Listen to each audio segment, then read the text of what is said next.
एक बहुत इंपॉर्टेंट चीज़ जो मैं बताना चाहता हूँ वो ये है कि अगर तुम्हारे पास कोई पेशेंट आ रहा है जिसको सीवियर हेडेक है, बहुत तेज सर दर्द हो रहा है ना, उसको सीजर्स आ रहे हैं या फिर उसको विजुअल डिस्टर्बेंस आ रही है, यानी उसको दिखाई कम दे रहा है या आधा दिखाई दे रहा है, वो हम बाद में डिस्कस करेंगे क्या आधा क्या दिखाई दे रहा है ना। तो वैसी चीज़ों में एक चीज़ दिमाग में आना चाहिए जिसका नाम है प्रेस। ठीक है, पोस्टीरियर रिवर्सिबल एनसेफलोपैथी सिंड्रोम। ठीक है, एनसेफलोपैथी का मतलब क्या होता है, ब्रेन में कोई डैमेज हो गया।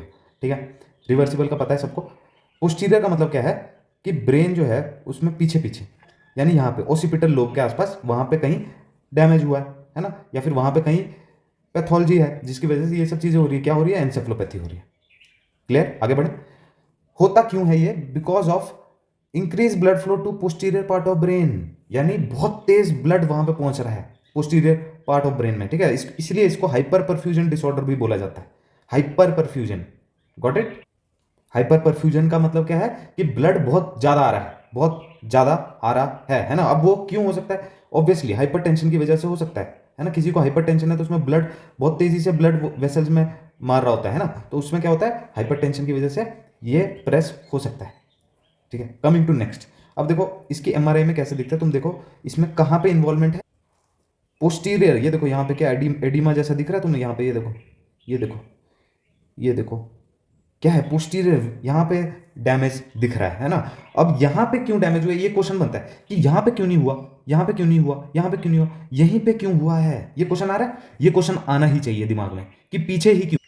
तो ऐसा माना जाता है कि पीछे की जो ब्लड वेसल्स होती हैं उसमें हाइपर टेंशन है, अगर बहुत ज़्यादा ब्लड आ रहा है या फिर ज़्यादा प्रेशर बन रहा है तो उसमें सहने की क्षमता कम होती है, मतलब वो सह नहीं पाती।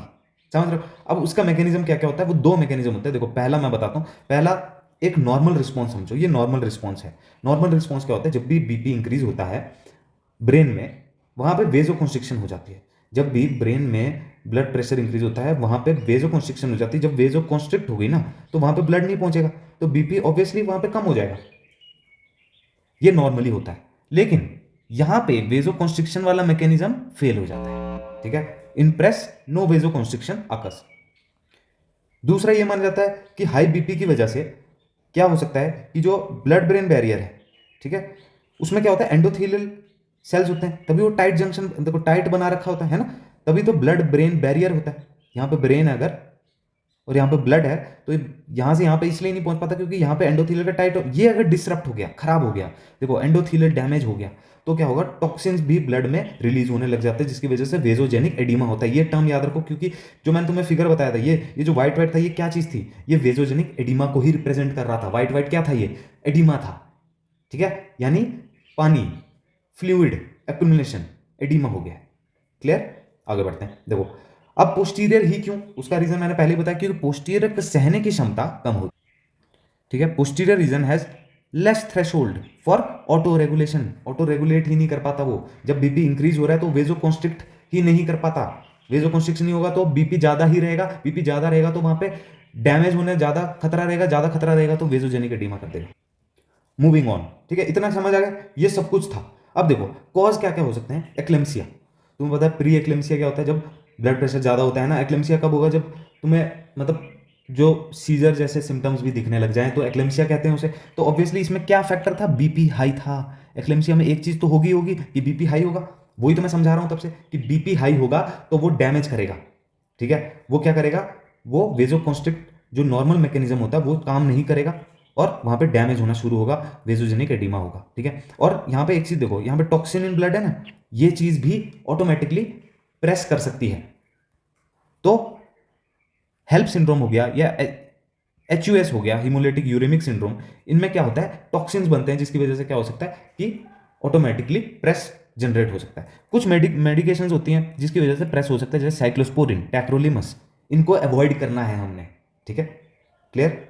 अब जो मैंने शुरू में तुम्हें बताया था कि कोई भी पेशेंट अगर तुम्हारे पास आ रहा है इन सिम्टम से तो उसका स्पेशली ध्यान रखना कि हाँ ये प्रेस हो सकता है। क्या क्या सिम्टम है, सीवियर हेडेक हो रहा है उसको, बहुत तेज सर में दर्द हो रहा है उसको, है ना, असहनीय सीजर्स हो रहे हैं, हो सकता है उसको दौरे भी पड़ रहे हैं, और या तो उसको विजुअल डिस्टर्बेंस हो रहा है ना, उसको दिखाई देने में दिक्कत होने लग गई है, तब भी हम सस्पेक्ट कर सकते हैं कि उसको प्रेस हो गया, प्रेस हो। ठीक है, प्रेस का मतलब क्या था, posterior reversible encephalopathy syndrome. Clear. Visual disturbance क्यों होगा, वाई, इसका आंसर दो। पॉज करो, आंसर दो। आंसर ये है क्योंकि ये पीछे का लोब इन्वॉल्व कर रहा है। पीछे क्या था? Occipital lobe. ऑसिपिटल में क्या होता है? पॉज करो, बताओ। शाबाश। विजुअल एरिया नंबर ब्रॉडमैन 17 है ना, जो कि क्या किसको रिप्रेजेंट करता है? Primary visual area. ठीक है, वो ऑसिपिटल लोब में होता है, इसलिए विजुअल डिस्टर्बेंस हो जाती है। क्लियर? अब देखो विजुअल डिस्टर्बेंस एग्जैक्टली क्या होती है वो भी मैं बताता हूं, है ना। तो इसके लिए थोड़ा सा नीचे आओ। देखो अब एग्जैक्टली क्या होता है वो बताता हूं। देखो ऑसिपिटल लोब है ना, ऑसिपिटल लोब में अगर डैमेज हो गया, ठीक है, तो यहां से हमने ये पढ़ा है ना, ये वाला, इसको समझते हैं अच्छी तरह। ठीक है, तो यहां से जो सिग्नल्स जा रहे थे, ये देखो सिग्नल जो जा रहे थे, यहाँ से जो जा रहे हैं, तो ये वाला फाइबर कैसे जाता था? ये हमेशा ऐसे जाता है, याद होगा तुम्हें, है ना। तो जब ये अगर ढंग से जा नहीं रहा, ये अगर खराब है, तो ये वाला जो विजुअल फील्ड है ये ब्लैक हो जाएगा। क्या हो जाएगा? ब्लैक हो जाएगा। बात करें इसकी, तो ये कैसे जाता था? ये ऐसे जाता था और ये ऐसे जाता है। ठीक है, तो ये जो है ये इधर जाएगा, और ये क्योंकि हमें पता है यहाँ पे क्रॉस करते हैं, ये तो आई है, ये क्या है? ये आई है ना, और ये क्या है? फील्ड कि कौन सी डैमेज होती है, तो यहाँ पे ये वाला ब्लैक हो जाता है क्योंकि क्रॉस करते हैं हमेशा, ये याद होगा तुम्हें, क्रॉस करते हैं ये। तो जब भी तुम्हें ऐसे मिल रहा है, देखो ये खराब है और ये खराब है, इसको क्या बोलेंगे? होमोनिमस हेमिएनोपिया। जैसे डायरेक्शन बोले तो अगर ये राइट है और ये लेफ्ट है, आई है ना, तो ये कौन सा है? होमोनिमस हेमिएनोपिया होगा लेफ्ट, क्योंकि दोनों इस साइड है ना, दोनों इस साइड है, होमोनिमस हेमिएनोपिया। होमोनिमस की बोलते हैं कि दोनों की डायरेक्शन एक तरफ है, मतलब इस तरफ और इसकी भी एक तरफ। और हेमिएनोपिया क्या बोलते हैं? क्यों? क्योंकि ये आधा है, आधी विजुअल ये है ना। मैकुलर स्पेयरिंग की बात अलग करेंगे कभी और, ठीक है। पर मेन चीज क्या है? अब देखो नॉर्मल बच्चे क्या बोलेंगे कि प्रेस में क्या होता है? Visual disturbance. पर तुम क्या बोलोगे? तुम ये भी बता सकते हो कि एक्चुअल में क्या चीज आती है उसमें। अब बात करते हैं यार, प्रेस का कोई मरीज तुम्हें लग रहा है ना कि हाँ इसको मतलब हेडेक हो रही है ना, इसको सीजर्स भी आए थे कभी, है ना, और विजुअल डिस्टर्बेंस भी तुम्हें मिल रही है, तो तुम क्या करोगे? तुम इसको बेस्ट इन्वेस्टिगेशन जो है वो एमआरआई के लिए भेज दो। ठीक है, एमआरआई के लिए भेजो तुम, जिसमें एडिमा मिल जाएगा, क्योंकि एक वो है मतलब क्लासिकल साइन है कि प्रेस है ये। ठीक है, ऐसा ही दिखता है प्रेस। ठीक है, तो ये चीज़ है। दूसरी चीज़ यार, ट्रीटमेंट में क्या करोगे तुम? जो ब्लड प्रेशर है ना उसको मेंटेन करो, वो इतना ज़्यादा मत बढ़ने दो कि भाई दिमाग को डैमेज कर रहा हो। तो आईवी लेबेटोलोल से ब्लड प्रेशर को कंट्रोल में रखो। हाँ, लंबा चलाना है तो तुम्हें टैबलेट्स शुरू करनी पड़ती है ना, टैबलेट्स के जैसे एम्लोडिपिन, ये सब चीज़ें तुम शुरू करो, टेलमिसार्टेन। ठीक है, अब अगर एक्लेम्सिया की वजह से हो रहा है ये सब, तो MgSO4 देना पड़ेगा। तुम्हें पता है एक्लेम्सिया में ट्रीटमेंट ऑफ चॉइस क्या है? MgSO4।